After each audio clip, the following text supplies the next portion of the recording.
मेरा नाम आरुषि है। यह कहानी मेरी बेटी अदिति और उसकी जिंदगी पर है। मैं बिजनौर के एक छोटे से कस्बे की रहने वाली हूँ। जब मैं विधवा हुई तो मेरे माँ बाप ने मेरी दूसरी शादी कर दी। एक ऐसे व्यक्ति से कर दी जिसका पहले से ही एक बेटा था और मेरे पास भी एक बेटी थी। अब मेरा बेटा और बेटी एक ही कमरे में सोते थे, मगर सुबह उठते ही मेरी बेटी बेड की चादर दिन प्रतिदिन चेंज कर देती। फिर मुझसे छुप छुप कर पुरानी चादर धोती और खुद नहाने चली जाती। कई बार तो मेरी बेटी बेहोश भी हो जाया करती थी। वो दिन ब दिन बहुत कमजोर होती जा रही थी। सुबह उठकर मैं जल्दी से बेटी के कमरे में चली गई, मगर आगे का माहौल देखकर मैं शर्म से पानी पानी हो गई। दिल से एक यही बात निकली कि भगवान ऐसा मंजर कभी किसी माँ को न दिखाएं, क्योंकि माँ ही मेरी बेटी और बेटा। मैं शादी के 2 साल बाद ही विधवा हो गई थी। उस वक्त मेरी उम्र 18 साल थी, क्योंकि मेरे माँ बाप ने मेरी शादी 16 साल की उम्र में ही कर दी थी। मैं अपने माँ बाप की इकलौती बेटी थी, मगर मुझे ऐसा लगता था मैं उन पर एक बहुत बड़ा बोझ हूँ, मानो जैसे कि मैं उनकी बेटी ही नहीं थी। मेरे पैदा होने के बाद ही मेरी माँ कोई खुशी नहीं देख पाई थी, और मेरे पिता उनको तो बेटे की बहुत चाहत थी। इसीलिए वो मुझे नापसंद करते थे और हमेशा ही मुझसे अलग रहते थे। मुझे दिल से प्यार नहीं करते थे। वो मुझे अपना मानते भी नहीं थे और मुझ पर बहुत गुस्सा करते थे। कुछ खानदानी सख्तियों की वजह से मेरे पिता दूसरी शादी भी नहीं कर सके। बस इसी कारण मुझसे बहुत नफरत करते थे। हर वक्त मुझसे सख्ती से ही बात करते थे, और इसी वजह से उन्होंने मेरी शादी भी जल्दी ही करवा दी थी। मेरा पति सरकारी स्कूल में एक शिक्षक था। हमारी एक 3 साल की बेटी भी थी, मगर एक दिन विद्यालय से आते हुए रास्ते में उनका एक्सीडेंट हो गया और मौके पर ही उनकी मृत्यु हो गई। वो भी मेरा साथ छोड़ गए। वो दिन मेरे लिए किसी कयामत से कम नहीं था। मुझ पर तो परेशानियों के पहाड़ ही टूट पड़े थे। कुछ दिन गुजरने के बाद मेरे सास ससुर ने भी मुझे मेरे माँ बाप के घर भेज दिया। शायद उन पर भी मैं बोझ ही थी। वो भी मुझे अच्छा नहीं समझते थे। उनके ख्याल से मैं मनहूस औरत थी। मैंने ही जैसे उनके बेटे को मार दिया हो। फिर मैं चुपचाप अपने माँ बाप के साथ उनके घर आ गई। मेरे माँ बाप ही मुझे बोझ ही समझते थे। मैं अपनी बेटी को सीने से लगाकर अकेले अकेले बहुत रोती थी। फिर कुछ दिन बाद मेरे माँ बाप ने मेरी दूसरी शादी कर दी, ऐसे व्यक्ति से जिसका पहले से ही एक बेटा था और मेरे पास भी एक बेटी थी। हम दोनों एक जैसे थे, इसीलिए हमारी शादी हो गई, वरना मेरे तो अच्छे रिश्ते भी नहीं आते जाते थे। उसका बेटा मेरी बेटी से 1 साल छोटा था। उसके बेटे का नाम अभिषेक था और मेरी बेटी का नाम अदिति था। हम लोग साथ ही रहने लगे और वक्त इसी तरह गुजरने लगा। देखते ही देखते अदिति 16 साल की हो गई और अभिषेक 15 साल का हो गया। जब अभिषेक के पिता का देहांत हो गया, वो भी इस दुनिया से चले गए। मतलब मेरे दूसरे पति भी हमेशा हमेशा के लिए हमें छोड़कर चले गए। उनकी हमेशा ही तबीयत खराब रहती थी। उन्हें तरह तरह की बीमारियों ने घेर रखा था, लेकिन उनकी बीमारियों के साथ जैसे तैसे गुजर बसर हो रहा था। उनके जाने के बाद मानो जैसे घर की रौनक ही उड़ गई हो। हमारा अपना मकान था, इसीलिए किराए की चिंता नहीं होती थी, और मेरे घर में ही एक किराना की छोटी सी दुकान थी। एक दिन जब हम सब लोग सो रहे थे, फिर अचानक ही बहुत जोर से आवाज आई। मेरा तो दिल बैठ गया। मैं बहुत घबरा गई थी। मैंने देखा कि आवाज तो अभिषेक के कमरे से आई है। मैं उसके कमरे की तरफ दौड़ी तो मैं देखते ही हैरान रह गई। कमरे की छत गिर गई थी। यह देखकर मैं घबरा गई। मुझे डर था कि कहीं अभिषेक तो छत के नीचे नहीं दब गया। जब मैं करीब गई और मैंने जाकर देखा, तो अभिषेक महान नहीं था। वो बाथरूम जाने के लिए उठा होगा, इसी वजह से उसकी जान बच गई, क्योंकि उसके कमरे की छत गिर गई थी। मैंने ईश्वर से धन्यवाद किया कि यह तो अच्छा हुआ कि अभिषेक को कोई चोट नहीं ही आई। अगर उसको कुछ हो जाता तो मैं उसके स्वर्गवासी पिता को क्या मुंह दिखाती। अब हमारे पास इतने पैसे नहीं थे कि हम उस छत को दोबारा डलवा सकते। कमरे का तो काहे ही बन गया था। सारी छत गिर चुकी थी और हमने उसको उसके हाल पर ही छोड़ दिया। उसके बाद मैंने अपने लिए अपना बिस्तर रसोई में ही डाल दिया और कमरे में दोनों बच्चों को सोने के लिए कहा, क्योंकि बाहर तो बहुत ज्यादा सर्दी थी और बाहर कोई भी नहीं सकता था और कमरे में एक बेड और एक चारपाई ही थी। 2 लोग भी बहुत मुश्किल से सो पाते थे। अब वो दोनों एक ही कमरे में सोते थे। मजबूरी थी, क्या कर सकते हैं। एक कमरे में तो दुकान थी और मेरे पति ने घर में 3 ही तो कमरे बनवाए थे। यूं तो हम 3 लोगों के हिसाब से कमरे ठीक थे, लेकिन एक कमरा दुकान के लिए भी तो जरूरी था। अब मजबूरी थी, क्या कर सकते थे, गुजारा तो करना ही था। एक दिन मेरा बेटा बेटी के कमरे में सोया तो सुबह सुबह कुछ ऐसा हुआ कि मैं चकित रह गई। अभिषेक तो सवेरे उठकर नाश्ता करने भी बैठ गया था, जबकि आदिति अभी तक सो रही थी। वो तो इतनी देर तक नहीं सोती थी, लेकिन आज वो इतनी देर तक क्यों हो रही थी? उसकी आदत थी कि वो सुबह जल्दी उठ जाया करती थी। मैंने उसको आवाज भी दी तो वह उठ नहीं रही थी। थोड़ी देर के बाद मैंने उसे के कमरे में जाकर उसको देखा तो पता चला कि वह बेहोश हो चुकी थी। मैं बुरी तरह से घबरा गई थी कि उसको क्या हो गया। मैंने फौरन ही अभिषेक को बोला कि पास के ही डॉक्टर को घर बुला लाओ। डॉक्टर घर पर आया तो डॉक्टर ने कहा कि यह बेहोश हो गई है। लड़की काफी कमजोर है, खून की कमी है। कोई भारी काम इससे मत करवाना, बस आराम ही करवाना। फल, अच्छा खाना वगैरह खिलाइए, ठीक हो जाएगी। जब दीदी को होश आया तो मैं उसके पास गई और मैंने उससे पूछा कि तुम्हें क्या हो गया था। तो वो कहने लगी कि बस ऐसे ही बैठे बैठे मुझे चक्कर आने लगे थे और मैं बेहोश हो गई थी। मैंने अपनी बेटी को कहा कि तुम आराम करो, मैं तुम्हारे लिए नाश्ता बनाकर लाती हूँ। जब मैं नाश्ता लेकर आई और मैंने आकर देखा, वो अपने कमरे में नहीं थी और कमरे के बिस्तर पर चादर भी नहीं थी। मैंने बाहर जाकर उसको देखा तो वो उसी चादर को बैठकर धो रही थी। मैंने उससे पूछा, तुम यह को बाई अवाई देखते ये अरे बाई थी ये ने क्या रहेगी आ चादर क्यों हो रही हो? तुम्हारी तो तबीयत ठीक नहीं है। डॉक्टर ने तुम्हें आराम करने के लिए कहा है। मैं उस पर बहुत चिल्लाई और कहा कि यहाँ से उठो, अपने कमरे में जाओ और नाश्ता करो, कुछ खाओ, पियो, तभी तो ठीक हो जाओगी। उसने कहा, नहीं नहीं, मुझे यह चादर जरूर धोनी है। बिस्तर पर बिछा। आने के लिए हमारे घर में एक ही तो चादर है। मैंने कहा कि अचानक से चादर धोने का भूत तुम्हारे सर पर सवार हो गया है। इतने तो चादर गंदी नहीं थी जो तुम उसको धोने के लिए बैठ गई। छोड़ दो इसे, मैं खुद इस चादर लिए चली गई। उसके बाद ही उसने नाश्ता किया। फिर थोड़ी देर के लिए वह सो गई और अभिषेक भी काम पर जा चुका था। उसको सिर्फ मैंने हाई स्कूल तक ही पढ़ाई करवाई थी और वे कपड़े की दुकान पर काम करता था। वो बहुत ही मेहनती था। घर वाली दुकान तो मैं खुद ही चला लिया करती थी। वैसे भी उस दुकान में बच्चे ही आते थे। दिन इसी तरह से गुजर गया।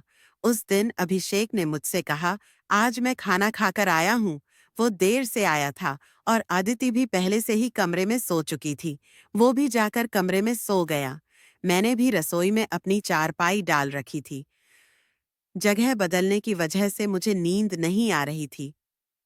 मैं अपने पति को याद ही कर रही थी। दूसरे पति मेरा बहुत अच्छा था, मेरा बहुत ख्याल रखता था। उसने कभी भी मुझे पहली शादी का ताना नहीं दिया था और मेरी बेटी को वह हमेशा अपनी ही बेटी समझता था।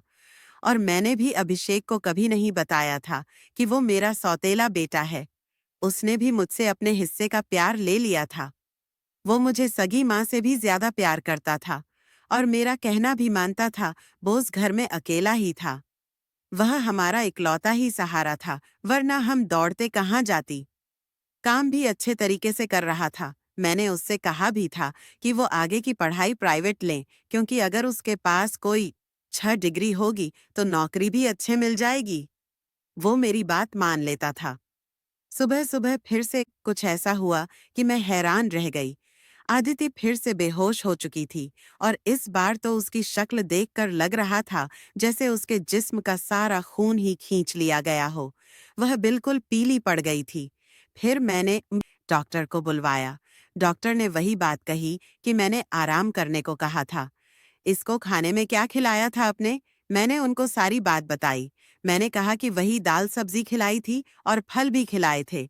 पूरा दिन कोई काम भी नहीं करवाया था। तो डॉक्टर ने कहा कि दोबारा से कैसे अपनी कमजोरी हो गई। आप इस बात को सीरियस लीजिए, नहीं तो आपकी बेटी की जान को खतरा हो सकता है, क्योंकि इस तरह से अचानक बेहोश हो जाना और कई घंटों तक बेहोश रहना कोई मामूली बात नहीं। डॉक्टर ने सख्ती से सारी बात बताई और कुछ देर बाद वो चले गए। फिर जब अदिति को होश आया तो मैंने उससे कहा कि तुमने फिर से अब कोई काम किया तो मुझसे बुरा कोई नहीं होगा। लेकिन थोड़ी देर बाद जब मैं उसके कमरे में दोबारा गई तो मैं यह देखकर हैरान हो गई कि वह क्या कर रही है। वो तो फिर से बेड की चादर को धो रही थी।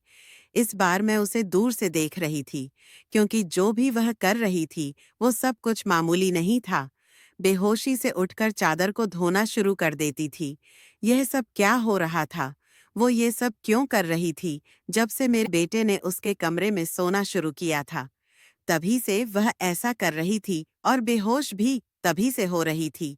अभिषेक उसके लिए था तो सौतेला भाई, लेकिन बचपन से दोनों एक साथ ही पले बड़े हैं।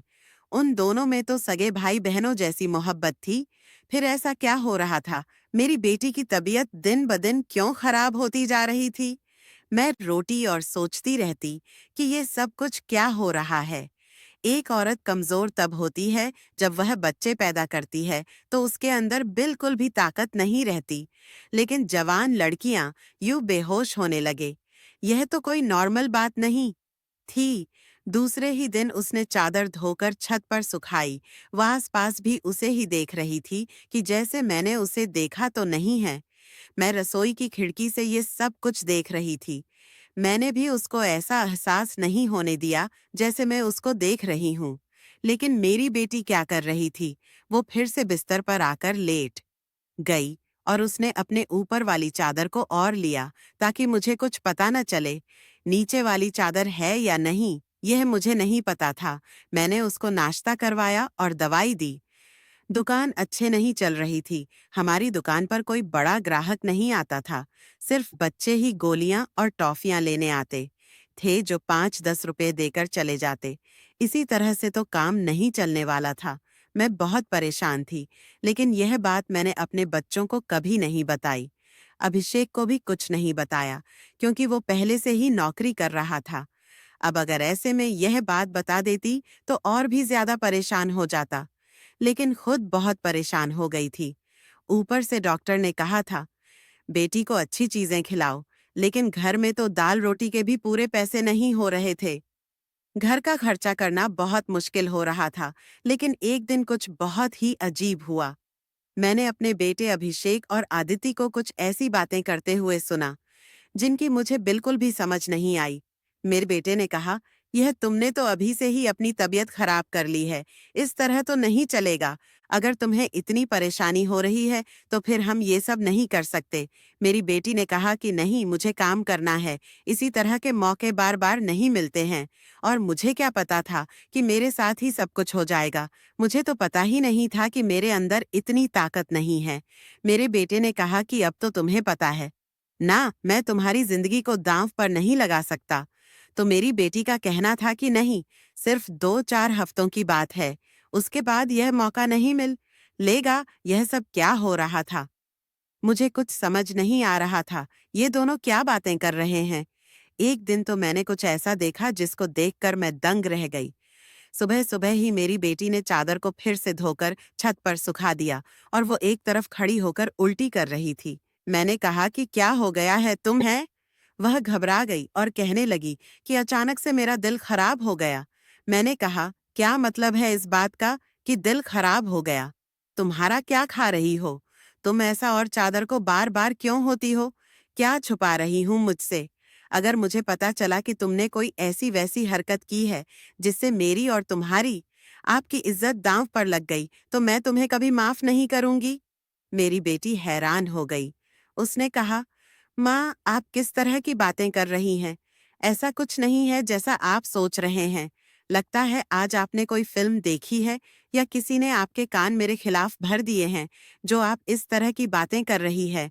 मैं ऐसा क्यों करूंगी? और अगर मैंने इस चादर को धो दिया है तो क्या हो गया? चादर गंदी हो गई थी, बस इसीलिए धो दिया।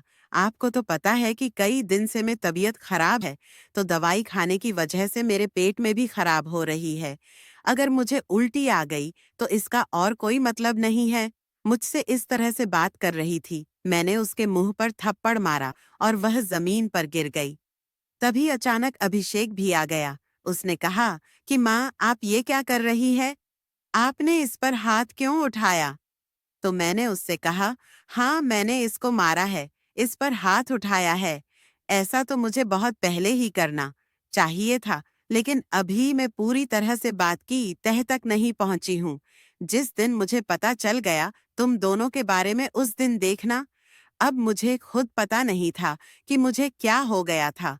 मेरे दिल में जो बात आ रही थी, मैं वही बोलती जा रही थी, जो कि मुझे इस तरह नहीं करना चाहिए था। रात को अचानक मेरी आंख खुली और मैंने देखा कि मेरे बच्चों के कमरे की लाइट जल रही थी।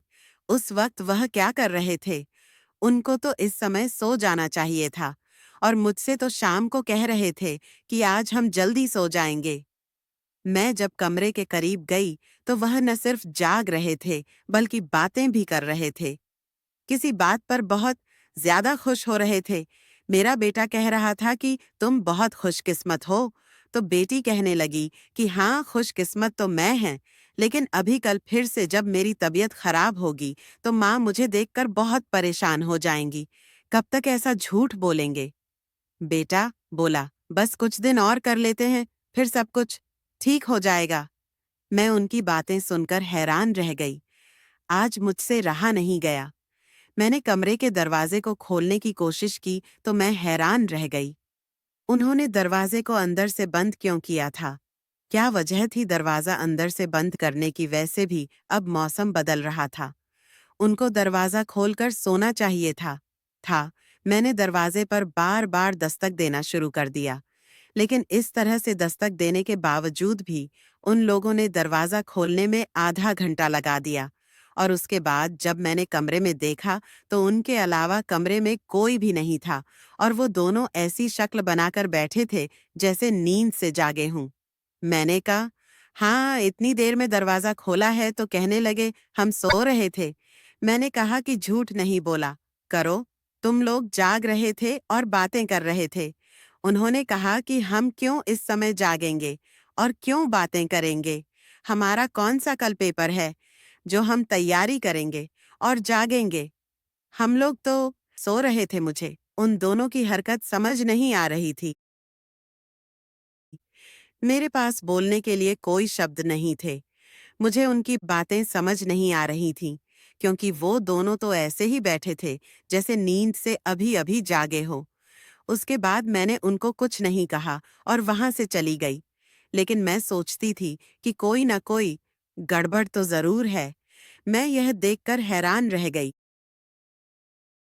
एक दिन मेरी बेटी के बाजू में नील के निशान भी थे। ये तो जख्म के निशान थे। मुझे समझ नहीं आ रही थी कि उसे क्या लगा था। मैंने उससे पूछा, तो उसने कहा कि छुरी लगी है, लेकिन छोड़ी तो मिली, पर लगती है बाजू पर नहीं। मेरी बेटी कोई न कोई बात ऐसी है जो मुझसे छुपा रही थी। कभी बेहोश हो जाती थी, कभी उसके शरीर पर अजीब अजीब तरीके के निशान होते थे, और कभी उठकर अपने बेड की चादर धोने लग जाती थी और मुझे कमरे में जाने नहीं देती थी। मेरा दिमाग जिस तरफ जा रहा था, मैं वैसी सोचना नहीं चाहती थी। मेरी गलती थी। मैंने आग और पानी को क्यों एक साथ रखा? मुझे ऐसा नहीं करना चाहिए था। मैंने सोच लिया कि मुझे अब क्या करना है। जवान लड़का और लड़की को मुझे एक साथ एक ही कमरे में नहीं होने देना चाहिए था। गलती तो मेरी ही थी। मुझे इन सब बातों का ध्यान रखना चाहिए था। आवश्यक था तो आदिति का सौतेला भाई ने, बदलते देर नहीं लगती। जवानी की उम्र में बच्चे बुरी संगत में पढ़े जाते हैं। सगा भाई तो सदा होता है, और सौतेला भाई सौतेला तो फिर में कैसे? सौतेले भाई बहन को एक साथ एक ही कमरे में सुला रही थी। यह मेरी ही गलती थी। जब हम ही बच्चों पर ध्यान नहीं देंगे, परेशानियां तो पैदा ही होंगी। अच्छी बुरी बातों का ध्यान तो हमें ही रखना होता है। बच्चे तो नादान होते हैं, और नादानी में ही बहुत सारी गलतियां कर बैठते हैं। जैसे जैसे विचार मेरे दिमाग में आ रहे थे, अगर ये सारे विचार सही हो गए तो फिर सारा का सारा कसूर मेरा ही होगा। मैंने अपने बेटे और बेटी पर नजर रखी थी। एक दिन मेरा बेटा बेटी को कोई चीज लाकर दे रहा था। छुपकर उन की बातें सुनने लगी। उसने कहा कि यह तुम्हारी दवाई है, इस परेशानी के लिए यह दवाई ले लो तो सब कुछ ठीक हो जाएगा। उसने मेरी बेटी को छुपाकर वह गोलियां दी। मैं परेशान हो गई कि किस चीज की गोलियां उसको दे रहा है। आखिर ऐसी क्या बात है जो परेशानी ये दोनों हल करना चाहते हैं और उसके बारे में मुझे नहीं पता। और ये दवाइयाँ कुछ अजीब सी क्यों लग रही थीं। मेरी बेटी ने भी वह दवाइयाँ फौरन से पकड़ लीं और उनको अपने दुपट्टे के पल्लू में छुपा लिया।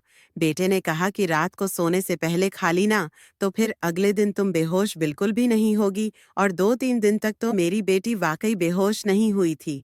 लेकिन उसके बाद शायद उसकी वह गोलियां खत्म हो गईं और एक दिन बाद फिर से मेरी बेटी बेहोश हो गई थी। मेरा बेटा भी घर पर नहीं था। इसीलिए मैंने आज फायदा उठाने के बारे में सोचा। मैंने वो चादर बहुत होशियारी से बेटी के नीचे से खींच ली और उसको तरीके से तय करके अपने कमरे में ले आई। मुझे खोलकर देखना था कि इस पर ऐसा क्या लगा होता था जिसकी वजह से मेरी बेटी सुबह उठते ही उसे धोना शुरू कर देती थी और यहाँ तक कि अपनी बीमारी का भी ख्याल नहीं करती।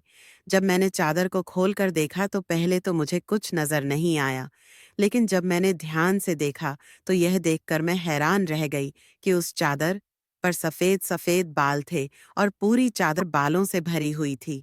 मुझे समझ नहीं आई ये किस चीज के बाल है, क्योंकि यह बाल बिल्कुल सफेद और छोटे छोटे बाल थे।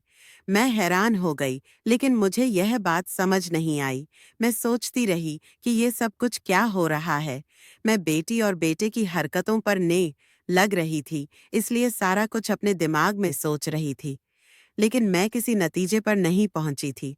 तब तक मेरी बेटी को यह पता चल ही गया कि चादर मैंने देख ली है, तो वो मेरे पास आकर बैठ गई और कुछ अजीब सी घबराई हुई नजर आने लगी। उसके बाद मैंने उससे पूछ लिया कि क्या बात है, क्यों परेशान लग रही हो? तो उसने कहा कि माँ वो चादर कहाँ है? तो मैंने उससे कहा कि वो तो मैंने धोकर डाल दी है। यह कहकर वो मेरे पास से जाने लगी, तो मैंने उसका हाथ पकड़कर उसे रोक लिया और मैंने कहा कि मैं सब कुछ देख चुकी हूँ। उस चादर पर जो भी लगा हुआ था मुझे बता दो। यह सब कुछ किया है। तुम मुझसे इतने दिनों से क्या छुपा रही हो? मैं बहुत परेशान हो गई हूँ। मेरे दिमाग में बहुत बुरे बुरे विचार आ रहे हैं। तो मेरे पास बैठ गई और फिर मेरी बेटी ने मुझे ऐसी बात बताई कि मेरे कदमों तले से जमीन निकल गई। मेरी बेटी ने मुझे बताया कि माँ जैसा आप समझ रही है वैसा कोई भी नहीं है। दरअसल हमने देख लिया था कि घर के हालात अच्छे नहीं चल रहे। घर की दुकान भी नहीं चल रही थी और भैया भी कुछ खास पैसे नहीं कमा रहे थे। लेकिन हमें ऐसा कोई काम नहीं मिल रहा था जो हम लोग कर पाते। फिर भैया के दोस्त ने उस कोई काम दिया। दरअसल उसने कुछ बहुत ही किस्म के बिल्ली के बच्चे रखे हुए थे, जो कि 3 से 4 की तादाद में थे। लेकिन उनको संभालना उसके बस से बाहर था, इसलिए उसने हमें उन बच्चों को संभालने का काम दिया और उस काम के बहुत सारे पैसे दिए। दरअसल भैया भी पूरा दिन वहीं होते थे, लेकिन रात में भाई को आराम भी करना होता था। इसलिए उन बिल्ली के बच्चे को कमरे में ले आते थे और मैं उनको संभाल लेती थी। उन्हीं के बाल सुबह चादर पर लगे हुए थे, जिसको मैं सुबह को धो देती थी, क्योंकि हमें पता था कि आपको इस तरह की चीजें अच्छी नहीं लगती और हम आपको ये सब कुछ बताना भी नहीं चाहते थे। हम ये सब काम कर रहे हैं और बाद में पता चला कि मुझे बिल्ली के बच्चों से एलर्जी हो जाती है, जिसकी वजह से मैं सुबह को बेहोश हो जाती थी। भैया ने मुझे जो दवाइयाँ लाकर दी थीं, वो भी इसी चीज़ की थी, ताकि मेरी एलर्जी कम हो जाए। माँ, भैया का वो दोस्त बहुत अमीर है और वह इस काम के हमें बहुत ज़्यादा पैसे भी दे रहा था। वो हमें एक दिन के 1000 रुपए दे रहा था और आज उन बच्चों का हमारे घर में आखिरी दिन था, क्योंकि अब वह उन्हें लेकर दूसरे शहर चला गया है और हमने इतने पैसे कमा लिए हैं कि हम उस कमरे की छत भी डलवा सकते हैं और घर का कुछ राशन भी ला सकते हैं। हमें पता है कि आपको पालतू जानवर पसंद नहीं है, इसलिए हमने आपको यह बात नहीं बताई थी, लेकिन आपने तो न जाने हमारे बारे में क्या-क्या सोच लिया हम पर। शक किया आपने हमारे बारे में जो बातें की, वो हमारे दिल में तीर की तरह जाकर लगती थीं। मैं जानती हूँ कि वो मेरा सौतेला भाई है, लेकिन वो मेरे सगे भाइयों से भी बदतर है।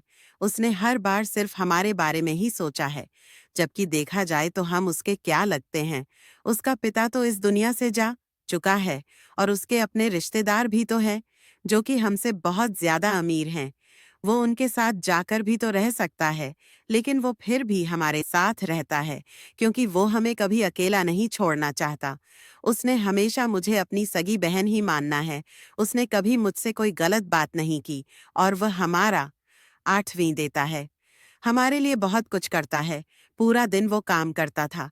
रात को मैं उसकी मदद करती थी। वो कहता था कि वो रात में भी यह सब कुछ कर लेगा। दिन भर तो वो बेचारा मेहनत करता था। इसीलिए मैंने उससे कहा कि रात को तुम आराम किया करो, बच्चों को मैं देख लूंगी। इसीलिए मैं उसकी मदद कर रहे ही थी। मुझे यह सुनकर बहुत ही ज्यादा अफसोस हुआ और मुझे खुद पर बहुत गुस्सा भी आ रहा था। मैंने अपने बच्चों के बारे में क्या-क्या सोचा। मैं अपने बच्चों के बारे में जितना गलत सोच रही थी, मेरे बच्चे उससे भी कई गुना ज्यादा अच्छे हैं। इतनी गलत बातें मैंने उनके बारे में सोची, जितनी मुझे सोचने भी नहीं चाहिए थी। हम ने यह बात अभिषेक को नहीं बताई। अदिति ने भी उसको कुछ नहीं बताया कि मुझे सारी बात का पता चल गया, क्योंकि अब यह काम वैसे भी खत्म हो गया था और मैं उसकी नज़रों में और ज्यादा गिनना नहीं चाहती थी। कुछ दिन बाद अभिषेक ने उस कमरे की छत डलवा दी और अब हमारे घर का कमरा भी ठीक हो गया था। धीरे धीरे हमने बहुत मेहनत की। मेरी बेटी ने भी घर में बच्चों को ट्यूशन पढ़ाना शुरू कर दिया था। हमारे हालात पहले से बेहतर होने लगे। धीरे धीरे ने बेहतर हो गए कि हमारे घर में कोई तंगी नहीं रही।